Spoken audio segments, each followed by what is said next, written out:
Welcome to this week's episode of Anatomy with the Manikin. Today, we are going to cover the ABCs of our mannequin: airway, breathing, and circulation.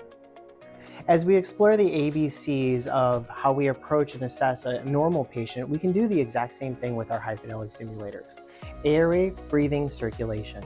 As you can see, our mannequin has an airway. They are breathing, and they do have circulation. How do we test that, and why is it important? First, if we want to examine this patient's airway, we will simply just look into the airway and determine whether if it's patent or not. Is the patient able to speak? Are they able to have a full conversation? These are some key indicators that there might be something wrong. As we focus on the breathing portion of our assessment, we are going to look at the patient's chest and see that he has chest rise and fall. We can also assess whether or not it is equal or if there are lung sounds bilaterally. These are all things that our clinicians and our nurses and other staff in supporting of our patients can assess to then make the next best determination in the patient's care. C for circulation, our patient does have pulses in all the normal places that you would find one. This includes the carotid arteries on the mannequin. This also includes the radial, brachial, femoral, and even pulses in his feet.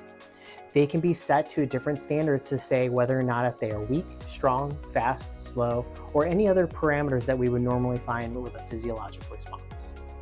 So how do we manage the patient's airway? There are definitely a few different things that we can do, but it's really going to be about the presentation of the patient. There are definitely some indicators as to when we should be intervening or not. For example, if he's able to talk to us, there's usually not a problem. But when we think about things like airway burns or soot in the airway, those constitute necessarily a medical emergency in which we need to secure an airway as fast as possible. Some other indicators are whether or not if the patient is breathing okay. As you can see, we have chest rise and fall. Another indication for us is if they stop breathing. This mannequin is completely capable of doing so. We will intervene with using a bag valve mask on our head wall. Performing this with a CE grip or a 2 thumbs up method or a 2-person provider method in order to deliver oxygenation to our mannequin. As we do it appropriately, we can actually see on the back side and behind the scenes whether or not if we are delivering respirations appropriately. For us to help support a patient's circulation, we're going to check to see whether or not if the patient's pulses are strong, weak, rapid, slow, and also correlate that data with our vital signs on our cardiac monitor. As we assess the patient's pulses, we will actually feel and palpate whether or not they are present.